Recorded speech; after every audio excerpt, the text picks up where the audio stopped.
Yo, what's up? Welcome to Kinda Funny Games Daily for Monday, January 13th, 2020. I'm one of your hosts, Blessing Adeoye Jr. And joining me, we have Tim motherfucking Geddes. What's up, Bless? How you doing? Man, I'm here. You're all brunched out? Dude, I'm all brunched out. I heard your weekend was just brunch after brunch after brunch. Oh my God. Yesterday I had 2 brunches in a row, followed by going up to Berkeley, hanging out with friends, getting drinks, and legit, like, it was a weekend. Because both me and you, we went on Saturday to Nick's 40th birthday. Yeah. The old man keeps getting older somehow. And I had a lot of drinks very quickly because I was not expecting. As soon as I got there, Nick saw me and he was like, "Oh, dude, let me get you a drink." And I was like, "Oh, snap, okay." The Nick Scarpino special. Yeah, just he immediately. thinks that getting someone else a drink counts as him drinking. I didn't even get to like be like, "Oh, hey, what's up, guys?" Like immediately, he was like, "Oh, dude, I'll get you an old Cuban," and I got one.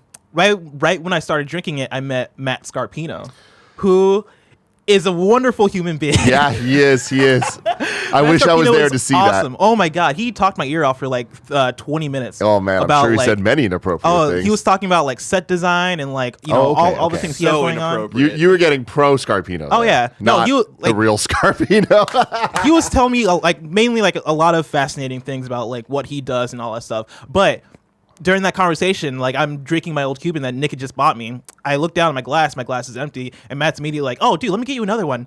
He gets it for me, and so this is my second old Cuban. Not even like 20 minutes into being at the birthday party, and so from there, I start drinking that one, and then we hear from across the way that somebody has like a pineapple drink, and I was like, "Oh man, pineapple! I love pineapple." And Matt's like, "Dude, finish that. I'll get you the pineapple drink right now." And I'm like, "Oh my God! All right."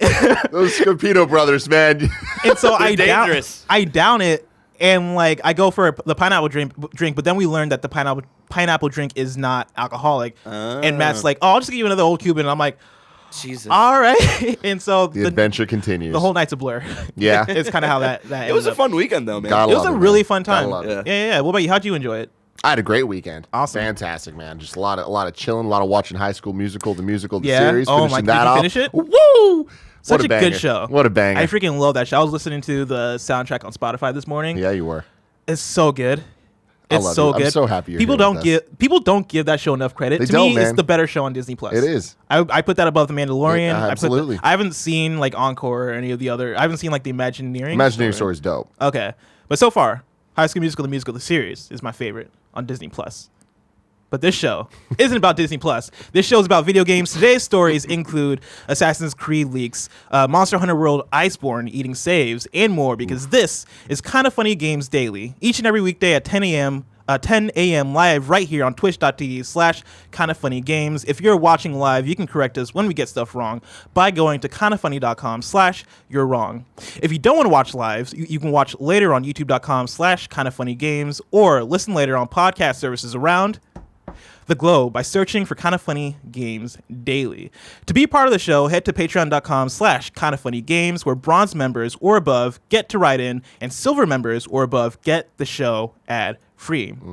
Now it's time for some housekeeping. Thank you to our Patreon producers, Blackjack and Muhammad. Today we're brought to you by Upstart, Hims, and Quip, the rare triple threat. Triple threat of sponsors. But I'll tell you about that later. For now, let's begin with what is and forever will be the Roper Report. It's time for some news. We have 5 stories today. A baker's dozen. Starting off with some Assassin's Creed leaks. Ooh, Creed me up. Yeah, man. So Assassin's Creed Ragnarok is leaking all over the place, Barrett. Just all over the place. All over me, Just man. everywhere. Just fucking everywhere. You gotta clean it up, Wes. Oh man, let's clean it up. So I'm pulling this from Joseph Noop over on IGN and NStav13 over on Reddit. So I'm gonna start off the number 4 games journalist. The number 4 games journalist. So I'm gonna start off with this quick write up from IGN, and I'm gonna dive deep into some of the bullet points written up by NStav13 on Reddit, who is linked in the IGN article. So Assassin's Creed Ragnarok is reportedly the next mainline Assassin's Creed game, if recent leaks are to be believed. Thanks to alleged Amazon and GameStop item listings, we can surmise a few things about the next installment in the long-running franchise. What's next for Ubisoft's biggest franchise? Keep in mind, though, that Ubisoft is yet to confirm any such information, so take everything with one seriously large grain of salt. So don't, because this is 100% real. Oh yeah. So IGN then links to this Reddit user who essentially links to like 4chan, but this guy kind of he kind of surmises everything in a way that's kind of digestible. So I'm going to go through bullet point to bullet point, and this isn't all the information we have, but these are like the highlights, right? And you can go to IGN or go to Reddit to essentially see everything that's available. But these are the key things, all right? So the title of the next game is Ragnarok, which we knew, codenamed Kingdom. It'll launch on Xbox One, PS4, PS5, and Xbox Series X. Officially announced in February at the upcoming PlayStation event. Release date being September 29th, 2020. That's an interesting one. So far, with the three of those things, we got the launching on this gen and next gen. Yep. That makes a lot of sense. The officially announced in February, which would win me the pizza bet. Would win you the pizza bet. I still don't believe it, but we'll see. We'll see. The upcoming release date of September 29th. So it would be another situation like Assassin's Creed Black Flag 4, where it came out twice. on current gen and then comes out later on next gen, assuming next gen is November, right? Yeah, as it usually is. Yeah. Well, Black Flag was a day one for PS4 and Xbox One, right? Yeah, when those came out. Yeah, it was a launch title for them, but it was like, if I remember correctly, 2 weeks after the PS3 and 360 launches in the game. Yeah. Okay. Let's see here. Up to 4-player drop in and drop out co-op, kind of like Ghost Recon Wildlands, which is interesting for an Assassin's Creed. I feel like the last time they did something like that was Unity, which didn't pan out the best. But I don't know if that's why that game didn't. That's not why people hated that game. Like Unity, yeah. So that's interesting. Players can only play as a single character, Jorah, who can be chosen to be male or female, which I think makes sense. Jorah leads a small band of 4 during their adventures, which is why other players can drop in and out for co-op. The game continues heavy RPG mechanics, now including different classes and mild skill tree changes based on class. Player class can be changed by a specific character. Combat is upgraded with more weapon types and special abilities for every weapon grouping. Each weapon can have runes added, be upgraded, and durability increased. Weapon durability does now come into play, forcing players to use their weapon pool more effectively, and players are now forced to manage a smaller inventory that can be upgraded. Now that sounds like Breath of the Wild to me. With that durability? With that weapon durability. I'm sure like the weapons here will be way more durable than the Breath of the Wild weapons, but I'm just saying that kind of sounds familiar to me. Sailing returns, and it is less combat intensive and more focused on exploration and travel, including being able to navigate tight rivers and wetlands. The Hidden Blade is back and it is far more customizable in terms of cosmetics. Multiple settlements throughout the world can be captured and controlled for trade and currency gains. Difficulty returns, but focuses more on parry times, player health, and enemy reaction times rather than enemy health. Leveling is overhauled to allow players to improve skill sets to gain experience, like in Skyrim. As a result, level locking regions and content is gone. The map is massive, like all of Northern Europe. My source mentioned big cities like York, London, Paris, and Kiev. Did I pronounce that right? Kiev? I'm going to say yeah. Okay. Kiev, maybe? I don't know. Every kingdom was meant to be really unique. And there are way more bullet points and features, but I'll point you guys to IGN or Reddit or wherever you want to go to essentially see all the details if you're a big Assassin's Creed person. But with all of that, Tim, what are your thoughts? You know, Assassin's Creed, probably one of the most fascinating franchises of our lifetime when you really think about it. A first title that was fine, but a lot of people I think would say that it didn't live up to the hype. Perfect example of a franchise where the sequel comes in, sets the standard, right? Yeah. And then just banger, banger, banger. But then it banged a little too long. You know what I mean? You just can't go that long. Then people started getting upset about it being annualized. They realized that. They took a step back. They put out Origins. People loved Origins, right? Take a little bit more of a break. Come back with Odyssey. And Odyssey starts going in a different direction for this franchise, turning Assassin's Creed into something bigger, something better. Now, would you say Odyssey or Origins? Because I feel like Origins was the one that was the first one after they took a year break, where they came back bigger and better and added like way more RPG mechanics. I think Odyssey was the one that kind of capitalized off of that and made it even more expansive. But from what I hear, like with Greg, right? Yeah. It sounds like Odyssey was the one that took those ideas of the different direction and like ran with it. Oh yeah. This sounds like it's taking the Odyssey thing and just jumping off a cliff. Yeah. Like the size of the the space alone sounds crazy. The 4-player stuff, all the different elements that they're adding, whether it's the RPG stuff or the weapon durability and the sailing, the exploration. This sounds like a very different game. Yeah. The interesting thing that it feels like they're rolling back on the bullet point that you have that says difficulty returns, but focuses more on parry times, player health, and enemy reaction times rather than enemy health. Like, I wonder, that sounds like an in-between of what Origins and Odyssey's combat system was, and like what the old school Assassin's Creed combat is. Yeah, that's the thing is, this sounds like it's really kind of looking back at all the prior Assassin's Creeds and being like, all right, the sailing is cool. Yeah, we're gonna add that. Sailing. Like, okay, cool. Yeah. The co-op stuff could have worked in Unity. What was it called? In Unity, but whatever, and like putting elements together. This is one of those things where it's risk and reward. Like, this might be throwing too many new ideas into something that kind of just needed a little bit more refinement, or it could be a huge step forward and redefine what a Ubisoft game means for next gen. Yeah, and that's kind of where I'm at, because like Assassin's Creed, when it was yearly, I wasn't a big fan. Like, I played the first Assassin's Creed. I played Assassin's Creed 2. And for both those games, like, I could see why people liked Assassin's Creed 2 way more than the first one, because it seemed like it added a lot more character and a lot more things to do there. But for me, I could never really get into it, you know. And I would see games like Black Flag come out, and people would be like, "Oh yeah, Black Flag is the best one." I would jump in. Still is. Yeah. I jumped in and tried to do it, and I don't think those games are for me. But seeing people play Origins and seeing people play Odyssey, like, I look at those games and I'm like, okay, I can understand. Like, these games seem like a departure from what Assassin's Creed has been, in a way that I could see myself possibly getting back in. And I think it is like the year gap they're taking, right? They're taking more time to develop these games, which means that they're able to do more things, add in more features, be more innovative, as opposed to just like straight up just iterative, with each game being the same thing but in a different area. And that's kind of the cool thing to me is, like, we talk a lot about God of War and how it changed what that franchise was and made it better, right? It took this franchise that people loved and completely reinvented it from the ground up. And I kind of feel like Assassin's Creed did that. Maybe not in to the extremes and to the levels that God of War did, but what it did was different, where it allowed itself to grow in different ways and look at each Assassin's Creed title as if it's its own way to innovate and kind of try new things out and expand the world and expand like gameplay styles of what an Assassin's Creed game even means. Where I like that before we knew exactly what we're going to get from an Assassin's Creed game. Yeah. Now it's like every 2 years there's going to be something that like makes it mechanically different from the last one. Yeah, mechanically different and just way more interesting and engaging. Like, reading these bullet points, I'm like, oh yeah, this sounds like a different game than the last one. Because before, I feel like Assassin's Creed, really the leak was, where's it take place?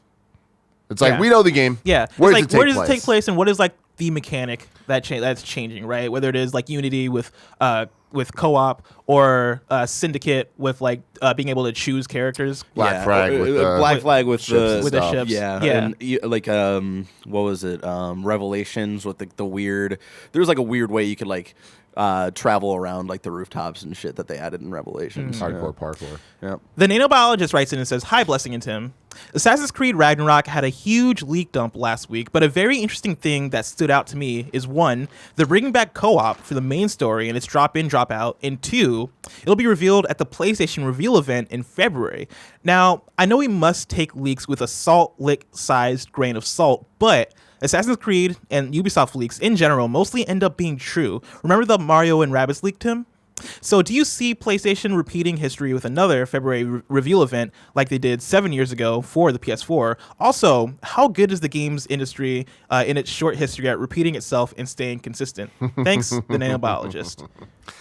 I still hold true that we are getting the PlayStation event in February. I just think that it makes sense. You know, we've seen it before, and I don't think that is good evidence to use on them doing it again, because as history repeating itself, there's no real patterns when it comes to that stuff. And I feel like anytime you try to look for patterns, especially in the days now of Nintendo Directs and State of Plays, you're not going to find anything that like means anything substantial. There might be some little evidence here. You might be like, it's an easy bet that Nintendo's going to do a Direct in January or February. But if they didn't, it wouldn't be like, shocking. Yeah. Right? Exactly. But with this, I still believe the February thing's happening. But there's something about Ubisoft leaks that are more often true than not true. But I think it's because Ubisoft, unlike many other developers, are spread worldwide in a way where all of the different studios are working on games of consequence. I feel like there aren't too many studios that have that many teams in different places that are working on giant tentpole titles, because Ubisoft just has them in a way that, EA has their titles, right? But we're not really like going to get a huge Madden leak. You know what I mean? Yeah. Ubisoft makes games that can have leaks, and those games are being worked on around the world, whether it's Ubisoft SF or Ubisoft, up in Canada. All of them are working on elements of all of the games at once. So when Ubisoft's working on 15 games at a time, more people have information about those games than a lot of other studios. Yeah. For me, all the information in this leak I'm taking with the largest grain of salt possible, because like even if you look at the IGN article, which I'm sourcing, right? Like they mention Amazon and GameStop leaks, right? But they're also like linking Reddit stuff, which the Reddit stuff is then linking 4chan stuff. And like if you read the 4chan post, it's like, oh yeah, like the rumors I've heard from my insider at Ubisoft, all this, right? Like these leaks are being pulled from all different places, and you never know like what information is dated, what information is inaccurate, what information is like just being made up, what information is just based on information that they heard from the other information here, right? Yeah. Like I feel like that happens more often than not when it comes to this type of leak, where it just is so much information, where it's like, oh, this person said this person said this. Now this third person said both those things and one more thing. That then feels more real, because they're like, oh, well, we heard this from them and them, so this is a double source. No, it's the same source. It all comes back to what is the source. Yeah, and Assassin's Creed is one of those interesting ones where like it's usually Kotaku that leaks it, so yeah, and like Assassin's Creed Ragnarok will leak, and I mean if it hasn't, like this stuff, I think some of it is factual. I don't know how much of this is factual, but I think at least some of this is spot on. And it's tradition for Assassin's Creed to leak, right? And so whether this is all accurate, or whether whether somebody in a month or so is going to be riding a bus and they're going to be sitting behind a guy with a backwards hat on, and on the back of the hat it's just going to have the word, like huge letters, Ragnarok, and then above it AC, right? Like it's bound to happen. It's Assassin's Creed. It hasn't happened yet though, which is surprising. We don't have a keychain this year. Like there's no laptop, there's no keychain, none of that yet, Barrett. Yet being the operative word. Okay. It's going to happen. All right. I'm willing to take another bet on this. Another pizza bet? No, I can't be taking more than one pizza bet at a time. I can't be making it rain pizza on this office.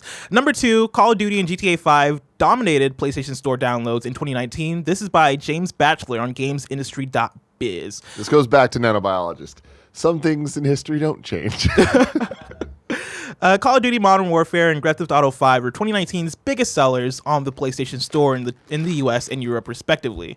Both US and European PlayStation blogs have revealed the rankings for the most downloaded PS4 games via the platform's digital store, as well as top sellers in other categories.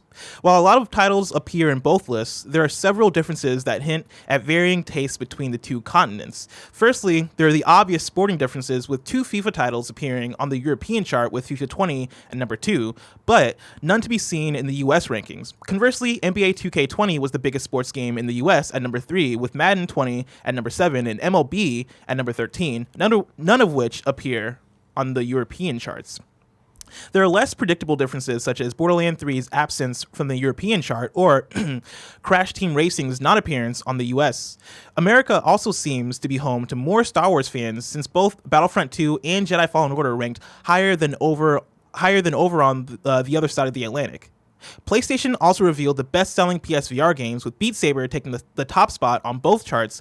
Europe's second biggest virtual reality title was the UK-developed Blood and Truth, which is a great game, while the US favored indie hit Super Hot VR, which is also a very great game. Both of those awesome games.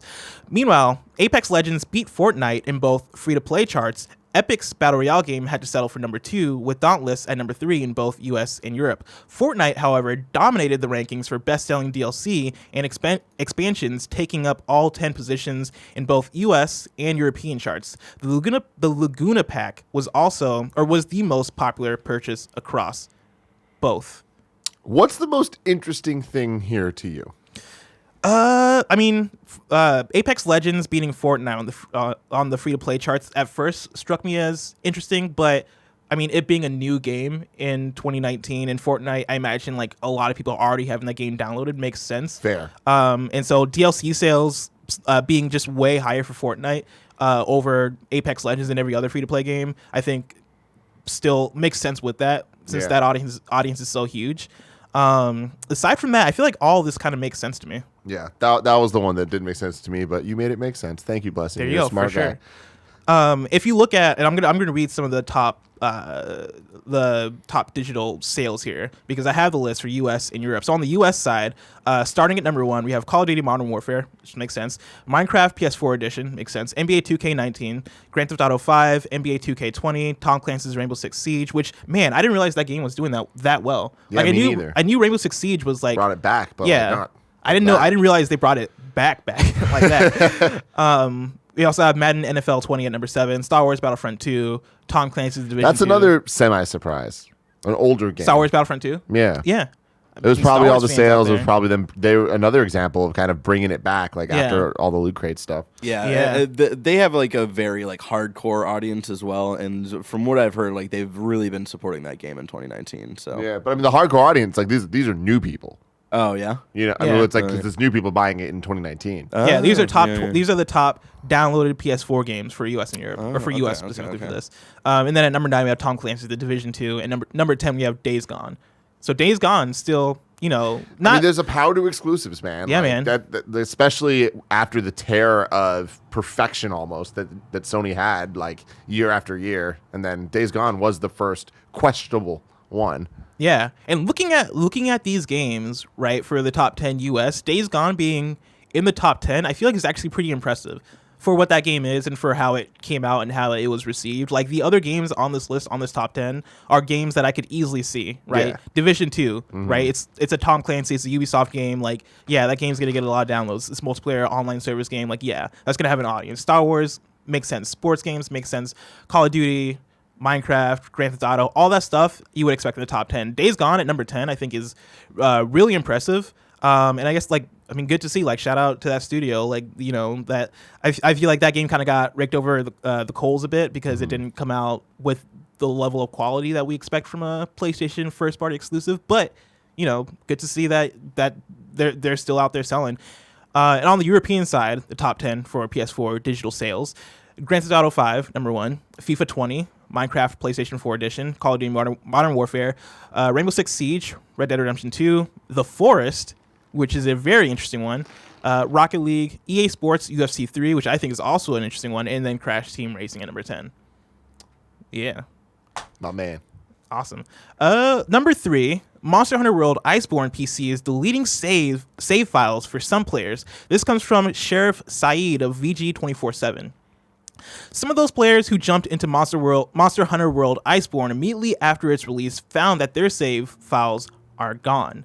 Monster Hunter World Iceborne released on PC last night. Although the launch has been relatively smooth so far, some players ran into a major problem. Upon starting the game, Monster Hunter World does a save file check. When this happens, some players receive an error message letting them know that, quote, no compatible save was found, end quote. If you continue along, the game will create a new save file, immediately deleting the old. If you have cloud saves enabled for Monster Hunter World, the new save will replace the existing one in the cloud as soon as you exit the game. This caught many off guard, and it's not immediately clear what causes it. Some believe it has to do with mods, many of which are out of date at this point. Others think the error occurs if you haven't played Monster Hunter World in a while, which means you missed out on a save data format change that took place post-launch. Seeing as the game can't read the old format, it suggests starting over, which obviously isn't ideal. The issue is widespread enough with plenty of posts on Steam forums, Reset Era, and more on Reddit, all frustrated that hours of game are gone. If you've yet to launch the game since Iceborne's release, you may want to back up your save file locally just in case. That sucks. That sucks. And that's a PSA for people who want to jump into Iceborne on PC. Back up your saves locally, or you run the risk of losing them until whenever they fix this. Dude, I will never forget. This is kind of a tangent, but it's semi-related. Prince of Persia Warrior Within. I got to right before the final boss. All right? And there was a glitch in the first run of the game that I bought because I got it day one. That there's this bridge you're on. That halfway across the bridge, your character just falls through the world, and you die. And it just keeps happening over and over and over. There was a solution to the glitch that if you went a certain way and it was like a go 3 to the left, up 2, right 1, like that type of like little zigzag across the bridge, you'll make it across the bridge and there's a door. But when you go in the door, there's a 50-50 chance of it deleting your save file. Oh, wow. What? That's terrifying. And that's fucking wild. I got my save file deleted. Oh, I have never beat Prince of Persia Warrior Within. I'm so sorry. Officially. I remember later just like watching a Let's Play, or not Let's Play, whatever the hell it was back in the day, just game footage of the final boss. I'm like, cool. I got that experience. Fuck you. I had a similar thing happen to me with the original Ratchet & Clank on PS2, which I can't remember now if I've beaten that game or not, because this happened so long ago. But like on PS2, I got to the final area, like the final level of Ratchet & Clank, the original one, and I was an idiot kid. I was one of them dumb kids. One of them dumb kids. Yeah. And whenever I would boot up that game, because the TV I had, for some reason, it would take quite a few seconds to boot up once I turn on the TV. So what I would do is I would turn on the PS2 first, and the PS2, like, I knew the steps that the PS2 would take, right? You would get to the Ratchet & Clank start menu fairly quickly, and then in my head, I was like, okay, I know that it's start X to then load my game, right? And so I would do that without looking at the TV, right? Because my TV was still turning on, because the PS2 was faster than the TV for whatever reason. Yeah. And so I did that, and I was at the last level of Ratchet & Clank, did that, booted up my PS2, was like, okay, time to finish this thing. And then I pressed the buttons, and then once my TV finally came on, I realized that I had deleted my save somehow. Bless. I deleted my own. I deleted my own save. At the you were your own saboteur. And so never again. Like I'm never gonna be that stupid again. Yeah. Because I learned that. You learned a lesson. I learned that lesson at like 8 years old. We give quality gamer lessons here at Kind of Funny Games Daily. Yeah. Wait till your TV turns on. Don't be one of them dumb kids. I had a similar one with just like save files being deleted randomly with BioShock Infinite. And it was specifically the area of like the ghost mom boss fight, where like I would get to it and then save and then like be done, and then when I would load up my save, like the next time I would play, my save would be right before the mom ghost boss fight again. Oh my god! So I had to beat her like 3 fucking times before I actually beat that game. Because of the third time, I was like, "Fuck it, I'm just sitting down and I'm playing the rest of this game right now because I know it's gonna delete itself again." So that was fun. Because that's the worst part of that game. Stay tuned to PSLOUXOXO today because I might have a similar story involving Graveyard Keeper. Oh man. Number 4, Awesome Games Done Quick 2020 raises more money for charity than ever before. I'm pulling this from James O'Connor over at GameSpot. He writes, Awesome Games Done Quick 2020 has wrapped up in triumph with the week-long speedrunning charity event ending with a huge amount of money earned for this year's charity, the Prevent Cancer Foundation. The event raised $3,131,475 from over 54,000 individual donations, which came in from over 80 countries. This is the largest amount any single Games Done Quick event has ever brought in. Donations remain open on the site if you'd still like to be a part of the event's charitable efforts. Frank Furtter writes in and says, Good morning, Blessing and Tim. Awesome Games Done Quick ended Saturday night/Sunday morning and raised over $3.1 million for cancer research. For those who don't know about GDQ, it's a 24-hour event for a full week, twice a year, in which people speedrun any and all games in attempts to raise money for charity. My question to you is, do you watch speedrunning in your limited downtime? If so, what's your favorite game to watch? Also, have you ever tried speedrunning? Thanks for all you do, Frank Furter. Tim, did you watch any of Awesome Games Done Quick? I'd love to pop in whenever they're doing this and just kind of see whatever, like not any scheduled thing, just kind of pop in, see what game people are playing, and see how they're breaking the hell out of the game. That's always fun. Yeah. But this always reminds me of the OG speedrun video, which was Super Mario Brothers 3 done in 11 minutes. Oh. There was a video that like went viral. This is before videos went viral. Like this was like I remember this. Just you had to like download it off Kazaa to see this shit, and it was a tool assisted speed run that was like you could do it in game. You just have to be insane. Yeah. But it was just Mario like perfectly like bouncing around, flipping the raccoon tail, like hitting everything. It was art. Oh yeah. But yeah, besides that, I was actually introduced to the speedrunning world with AGDQ for a God of War charity stream when they were announcing the God of War 3 remastered. Sony Santa Monica had me and Greg fly down to hang out with them. This is when I met Corey Barlog. This is like way before God of War 4. And we're all hanging out, and they got like the best God of War speedrunner in the world, or speedrunners in the world. That's crazy that's a thing. Oh, yeah. Yeah. And me and Greg kind of went in and with the attitude me and Greg would, which is like, yo, we're down for this, but like, what the fuck? Yeah. Like there's no way these motherfuckers like are the best. Like they are. That's a title. Like, what does that even mean? Like, yeah, it's just like how are they better than the other ones? And then you're there, and there was a group of people that were playing all the God of War games in one sitting. We were there for a stream where they beat all of the God of Wars in one sitting. Jeez. And seeing the different techniques that each one was using, I was like, oh my god. Now, are they like glitching through and stuff? Oh yeah. Okay. Yeah, it was full glitch through. The reverence that they had for each other, of like, oh dude, there's this one thing that he can do that we just can't do. Like he's the only one that can do this random glitch. It's so cool. And I'm like, fuck, this is it opened my eyes to a whole other world. And man, like it was all live streamed. Like I'm sure the stream exists somewhere that people can find it. But the best thing was this thing called Serious Time. It's like we're all hanging out and everyone's just like joking around. And then the dude, I forgot exactly what he would say, but he would just say something, and everyone, serious time. Everyone would have to get quiet for him to do the one move. All right, he made it. Cool. Let's go. Let's keep going. Dude, and it was hype as fuck. I absolutely love watching this stuff. I missed pretty much all of Awesome Games Done Quick this last week because it's just been a busy week. Brunch week. Too many brunches. Too many brunches. It was also my first week working here, and I kind of had to focus on stuff that I was doing. But I haven't really like sat down and watched through like scheduled time for myself to really like watch and ingest like a lot of Awesome Games Done Quick. But I'm like you, Tim, where I'll tune in for like an hour or so, depending on like what I have going on, and just like tune into whatever game they're playing, because no matter what game they're playing, even if it's a game you've never heard of, it's still fascinating to watch. Like it's still really fun to watch. The way in which they relay like what exactly is going on and telling you exactly how they're breaking in the game, or like when the developers were developing this game, they overlooked this thing over here, which then allows us to break the game in this way, and all that stuff. All that stuff I think is super fascinating, cool. And super fun to see, and so cool. Yeah, like one of my favorite ones, the one that probably like opened my eyes to how cool this stuff was the Donkey Kong 64 speedrun, where they were just glitching, dude. It's straight through fascinating. It's so cool. Have you ever tried yourself? No, I don't even know what game I could try and speedrun. Probably like the closest thing for me probably would be Mario 3, but even then, like, I'm nowhere near like what the actual speedrunners are doing. It's just me trying to play the game really fast. The closest I've come is just trying to play the game fast. I'm not trying to beat any world records or stuff. Yeah, but exactly. My goal has always been to beat Super Mario Brothers 1 in less than 10 minutes. Really? And I've never done it. I've gotten close. I think my best was like 11 minutes. This sounds like a stream. Wow.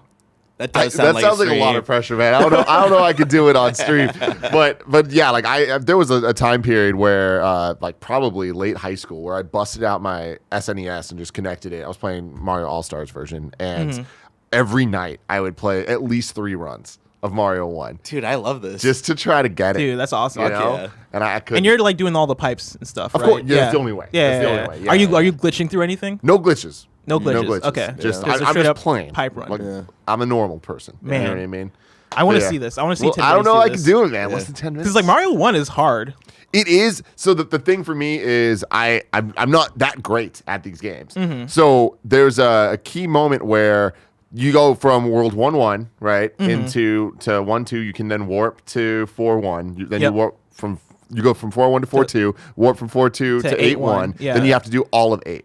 right? Yeah. There's 2 difficult jumps. There's a difficult jump in 8.1 and there's a difficult jump in 8.2. That difficult jump in 8.1 was like my worst. With the one little stupid thing? Yes, it was my worst enemy as a kid. I battled that so hard because I had Super Mario Deluxe on the Game Boy Color. Yeah. And so I'd just be in the back of my mom's car like, yo, why can't I get this thing? Why would they make this so hard? Because wasn't 8.1 the one that would also drop down like the little spiked dudes as well? That was 8.2. Yeah, 8.1 had the bullet bills, right? Yeah. Yes. Yeah. And then 8.2 has the freaking spinies coming down. Yeah. But then it has the impossibly hard jump where you have to run off of the piranha plant pipe to then run on the 2 little blocks that have holes in between them to get enough momentum to make the jump. Yep. So that's a fucking bitch. But then for me, the game breaker of whether or not I was going to have a good run was 8.3 with all the goddamn Hammer Brothers. Oh. There's so many Hammer Brothers. And if I wasn't Fire Mario at that point, I was essentially like this ain't going to fucking happen. Yeah. Because then you have to do 8.4, the castle, and it's like, dude, there's the... Bowser is fine, although he's throwing all the hammers and shit. Usually I'm like, if I'm big, I'll just run through him and it's fine. But there's that Hammer Brother right before Bowser. And that motherfucker messes my day up. Anyways, that's my dissertation on back in the day, the difficulty of Mario 1. How long did it take you to figure out 8.4? Because it took me a while. Oh, the pattern? Yeah, the pattern, where you go? The tubes. I don't know. I mean, it definitely took a long time, but now it's muscle memory. Dude, I can even tell you the solution right now. I just remember as a kid. I bet you if you were playing it, you would know. Probably. Like, as a kid, I remember, like, just sitting down and being like, I don't get what's happening. Because that was the first time they really introduced that mechanic of, like, figuring out, like, okay, this one's... No, it's not. Wasn't that? No, there's like 3 other examples of it. I think. Oh. Yeah, I think it's every other castle towards the end of the game. Really? But most people use the warps. Oh, yeah. So there's a lot of levels you probably never played. Possibly. Actually, no. As a kid, I think I actually did, because I don't think I knew about the warps. Unless I accidentally got to one of the warps or one of the vines. We're going off on tangent here, but fuck it. I don't care. Have you ever played Mario Lost Levels? I mean, I've tried. I played the first couple of levels. So I beat that game. Really? I forced myself to fucking beat that game. Oh, God, it was so hard.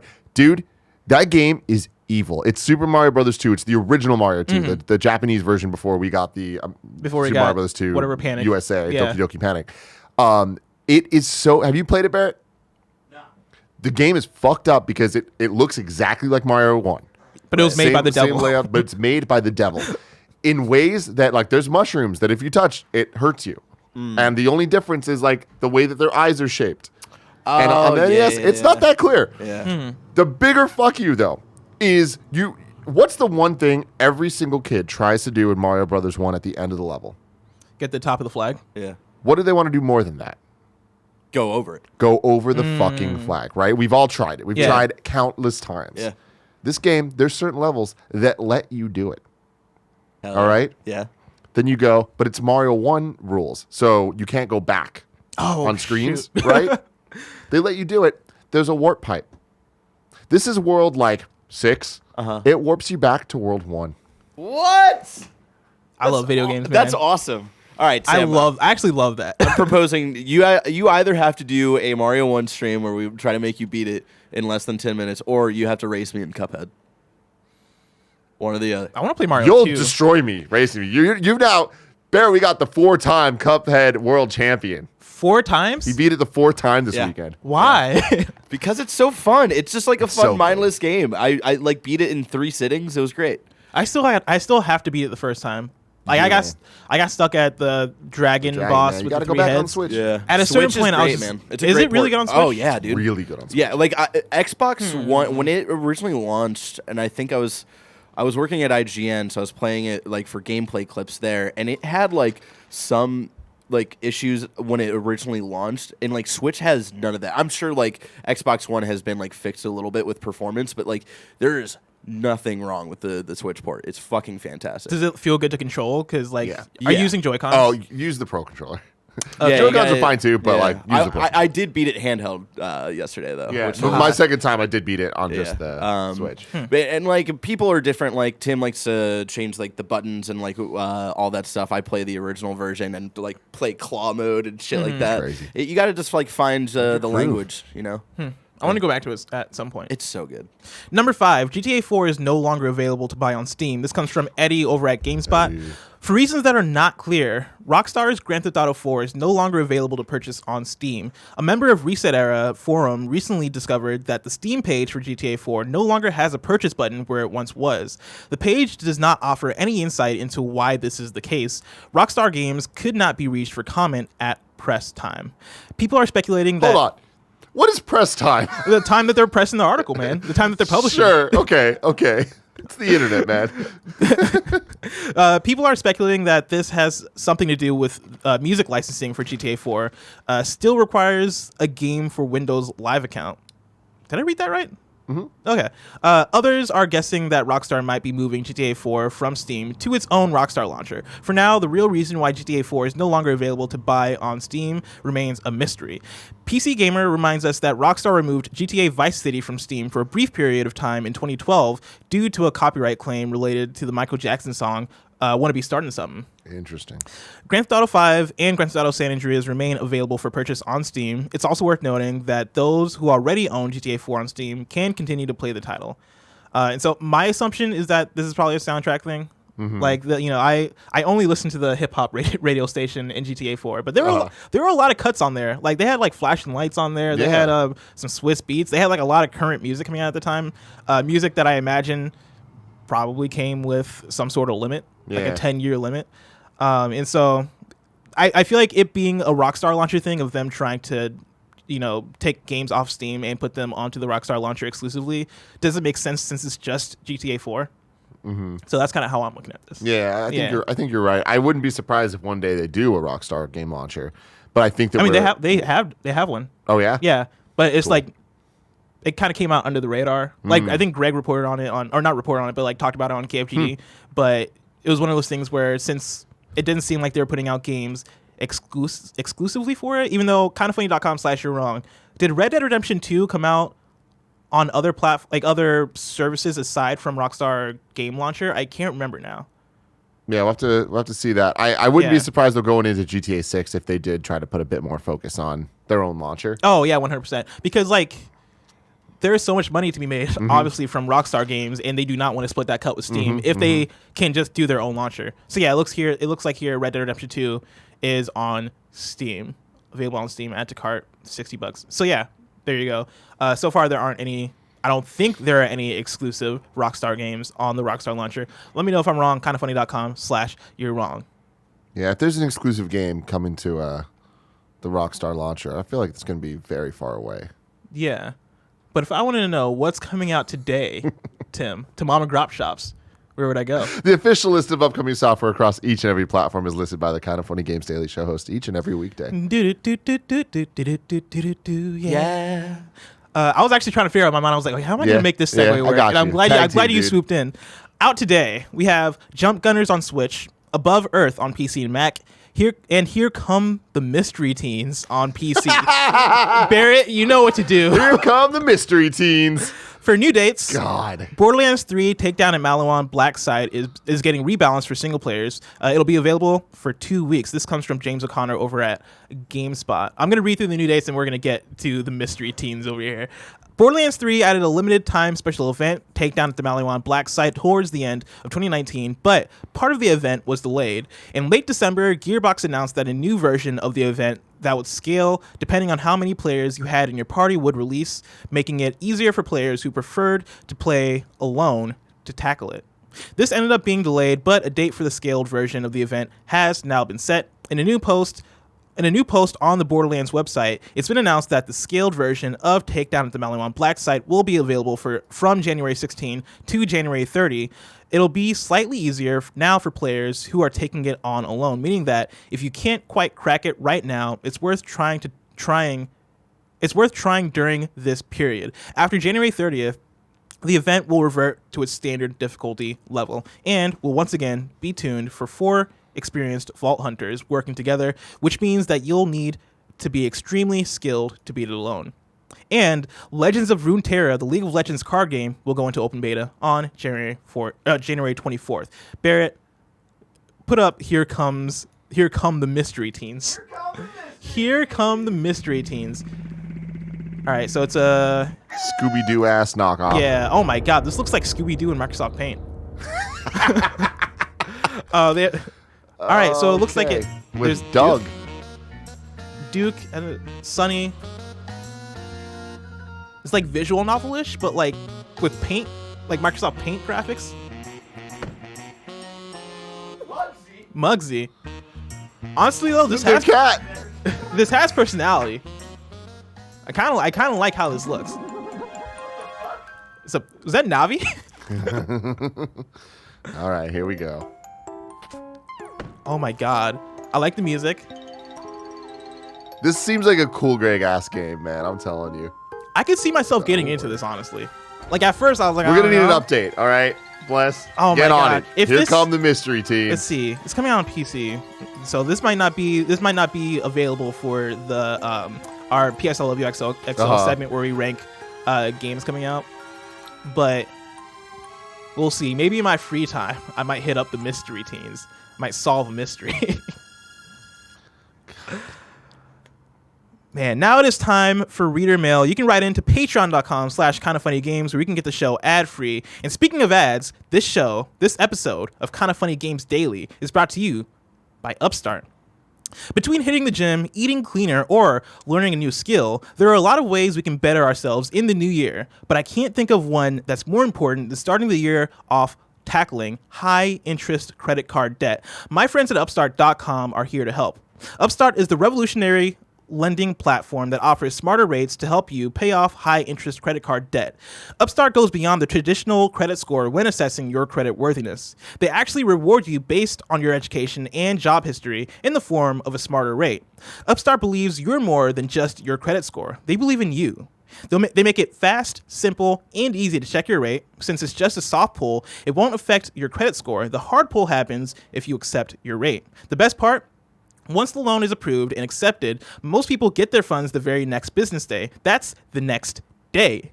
Over 400,000 people have used Upstart to pay off credit card debt or meet their financial goals. Free yourself from the burden of high interest credit card debt by consolidating everything into one monthly payment with Upstart. See why Upstart is ranked #1 in their category with over 300 businesses on Trustpilot, and hurry up to upstart.com/kfgames to find out how low your Upstart rate is. Checking your rate only takes a few minutes. That's upstart.com/kfgames. Hurry up to upstart.com/kfgames to find out how low your Upstart rate is.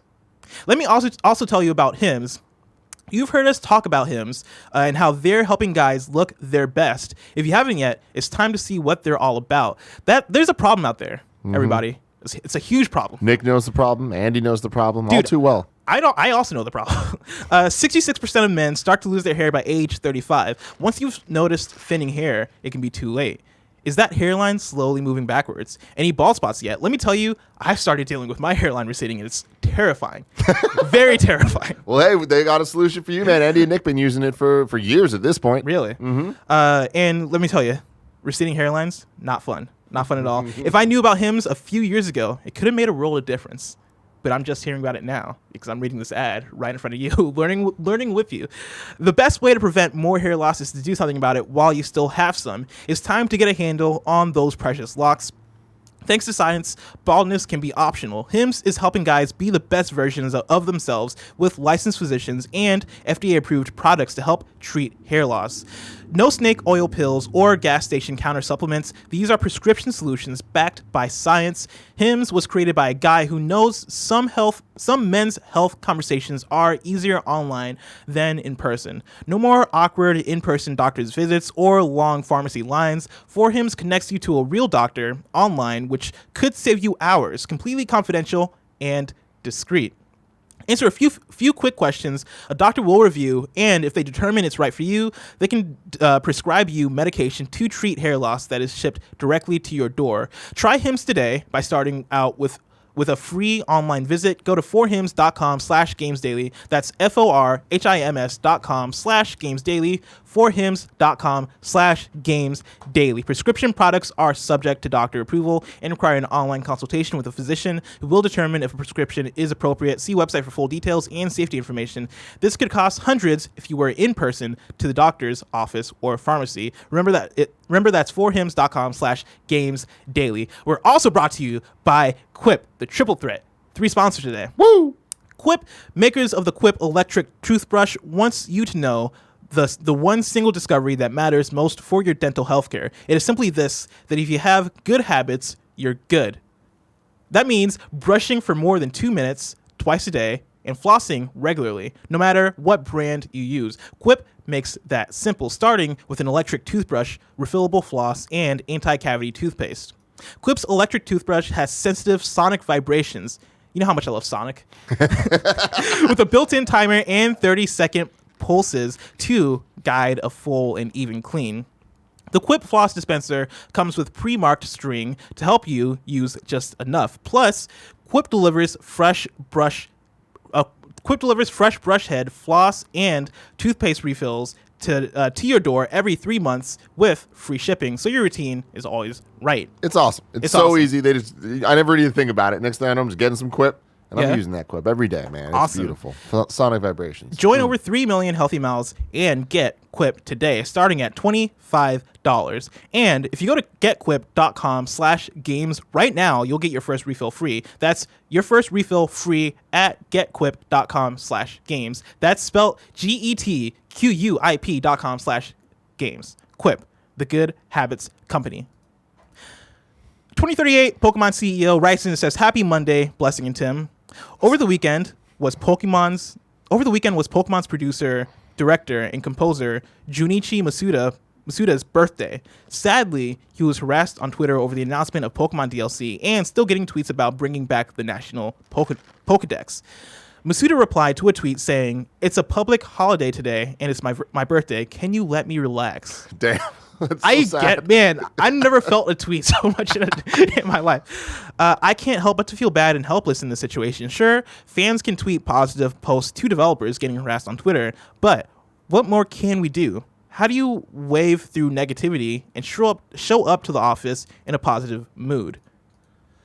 It's a rough thing, man. I honestly feel that it would be a lie to say that the positive tweets hit as hard as the negative tweets, you know? For sure. But they help so much. Mm-hmm. It's like, it could be, even though the negative will make me feel like goddamn shit, a positive tweet can like be just enough hope where you're like, you know what? Fuck that person. Yeah. to not let it affect you as much. And I feel like when those add up, like it's the quantity of them where, let's say 3 positive posts equal a negative post, you know? And if you get those 3, like that's going to leave you in a really good place. So I do think that positive messaging and like, you know, reinforcement that what you're doing is valued goes a very long way to counter the negativity. Yeah. It's crazy how much negativity can cut through. Right, like this last week, obviously, it's my first week, kind of funny, which meant that I was getting like a lot of notifications, a lot of messages, and a lot of like, you know, encouragement, support, and people being super nice. I talked about it on the post show on Friday, but like, you know, the community has been so welcoming, so accepting, so incredible to me, and like, you know, it's been way more positive than I could even ask for. That said, you know, even though there's been 98% of people who've been positive, there have been like 2% of people, right, who I'll see my notifications and it'll be like one-off comments of like, oh man, you know, I wish he could host better. Oh man, like whatever, like he needs to stop saying in between his sentences or whatever the criticism may be, right? Whether it is like people being malicious or people being, you know, constructive in a nice way, even the constructive comments can cut through in a way where I'm like, oh yeah, man, like I know I do that, and that's something I'm trying to get better at, but like it still gets you down. It's all you think about. Yeah, it's all you think about. You become obsessed with it instead of being obsessed with, you know, the things you're doing right, of which there are so many. It's very difficult. I think that's just human nature. You know, I don't know that you can grow through that. You just kind of gotta like learn to deal with it and learn the balance of it all. Yeah, and people definitely like deal with it in different ways. Like Junichi Masuda like replying to the guy and being like, "Hey, can you guys let me relax just today?" I get it. Yeah. Like, you know, that makes sense, right? And like it's very easy to be frustrated and kind of share that frustration, you know, with the people that are frustrating you. But also that could be it can be a way of coping and can be a way of kind of like expressing that by being like, "Hey, everybody, can we calm down for a little bit and just let me chill?" At the same time, like, you know, for me, like the way I kind of deal with it is more so like self-reflection. I don't necessarily respond to most negative comments because, at a certain point, it's like, why am I giving all my energy when there's so much positivity out there and I'm missing a lot of it because of how much there is, right? Like, I can use my energy and focus on the positivity rather than just the negativity, right? And I can ignore that, or not even ignore it, but like not choose to dwell on it. Yeah, exactly. And that's kind of my approach, but it's hard to really I think for me the honest answer to this question of like, what can you do? Like, what do you do about negativity? A lot of times there's nothing you can do. You just kind of gotta accept it. Yeah. And either move on or like take it and make yourself better, right? This is gonna be very corny. It's gonna be very cheesy. It's a Kanye West lyric. It's from his first album. He says, "I can let these dream killers kill my self-esteem or use my arrogance as esteem to power my dreams," which I know you know what I'm talking about. There we go. And like people handle things their own way. You can use that negativity as fuel to be better. You can look to the positive. You can do whatever. But I think the thing you really got to do is figure out what works for you, and what is the healthy thing to do. What is the healthy way to respond? What is healthy for both you and the people around you, right? You want to make sure you're being your best self for yourself and for the people around you. I'm going to quote 50 Cent. If they hate, then let them hate, and watch the money pile up. It's a great episode. I know, it really is. Marco Antonio Morales de la Cruz, which is a beautiful name. He says, "Good morning, Blessing and Tim." Good morning, Blessing and Tim fucking Gettys. I want to make this clear. It's Tim fucking Gettys. Yeah, with you need 2 the G's, dude. 2 G's in the fucking. Hell yeah, dude. Tim fucking Gettys. Fucking on with 2 G's. I have one question that has been percolating in my mind and wallet. With the beast that the new consoles claim to be, and with rising costs on consumer electronics, is there a chance the new systems will come with a subscription/contract way to pay like AT&T or Verizon? I can definitely see Xbox come out with an over $1,000 console. Thank you for your time and all you do. I highly doubt that Xbox will put out a console over $1,000. However, I never thought phones would hit that price, and they have. So we'll see. But I doubt that. I do think there will be some type of subscription service thing. It's not subscription, contract. Yeah. Microsoft's been doing that for years. Yeah, I think they started doing that like a year or so ago for the Xbox Ones. And we haven't necessarily heard how successful it's been, but I imagine it's a thing that's successful. Right? That's the thing, man. We always talk about Xbox kind of like pushing forward and innovating like the marketplace, and I feel like it's just them doing a whole bunch of different things, having a whole bunch of different programs that they're actually utilizing and pushing, even if they don't need to all be the most successful thing ever. They just need to be working for the group that they're targeting, and I think that this is an easy win for them that I imagine will be an option. Yeah, I think Xbox will 100% do this.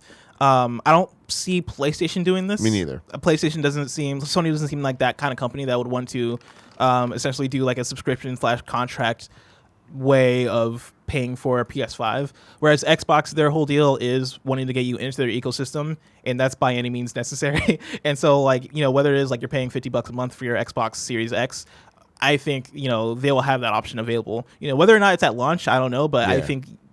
I think you will see that option available. I agree.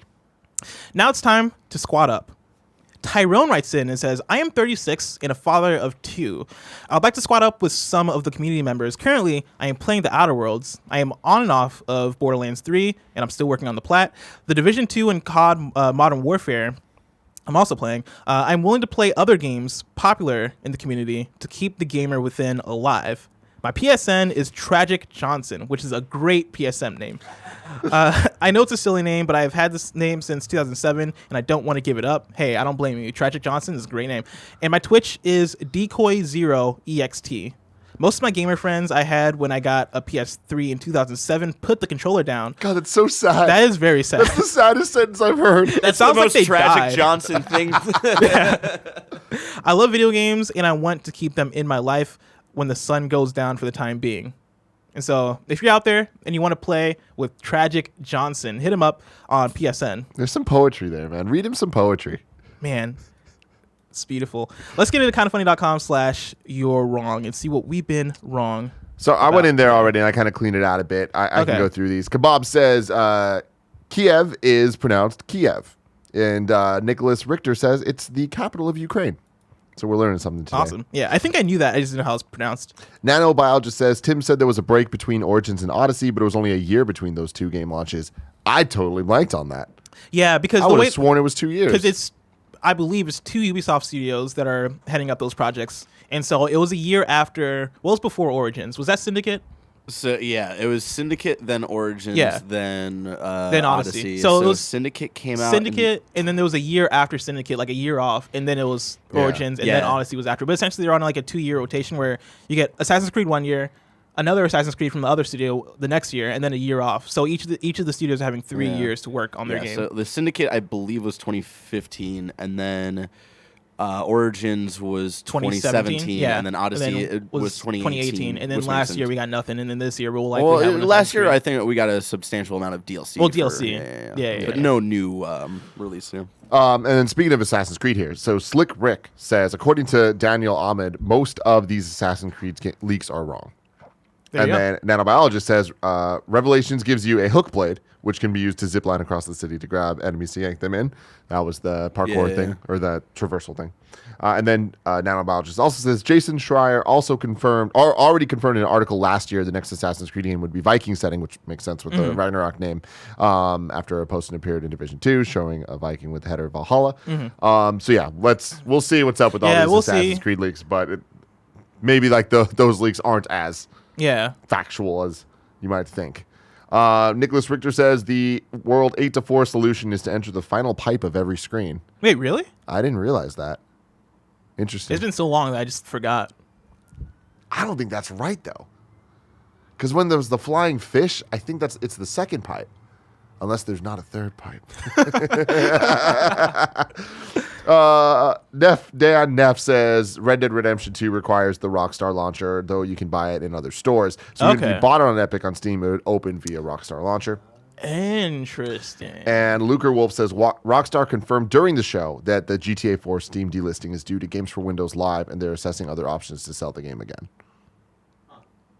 Gotcha. Okay. Yeah. Cool. That all sounds cool. Did you see this one from Nanobiologist? No. Xbox already has a contract service called the Xbox All Access Program, which is pretty much what we're talking about. It's not a year long, but adding more context. Whenever you get a console and 2 years of Game Pass and Gold, they already have confirmed that if you signed up for the Xbox One X All Access Program on Amazon, you can upgrade to the Series X for free. Interesting. I didn't realize that was a thing. So there you go. Yeah. It already exists. Man, that's wild. That all sounds awesome. We're about to get into the post show. Before we do, this week's hosts are Tuesday. It's me and Imran. Me and Imran the Don Khan. That's gonna be my nickname for him. Dude, you're good at this, man. I'm making it my own thing. I'm gonna start making my own nicknames for everyone. Oh, I love it. So I got to figure that out. But that's Tuesday. Wednesday is me and Gary. Thursday is me and Fran, and then Friday it's Greg and me. And Greg hosts, and I'm in the co-host seat. I love this, man. Last week it was me, you, and Greg, like every combination. Well, not every combination. You and us, every combination of you hosting or not hosting. And now we're getting the part-timers in here, and Ron, Fran, Gary. And work with everybody. I'm really excited about this week. And so we'll see you in the post show for Patreon. Until next time, it's been our pleasure to serve you.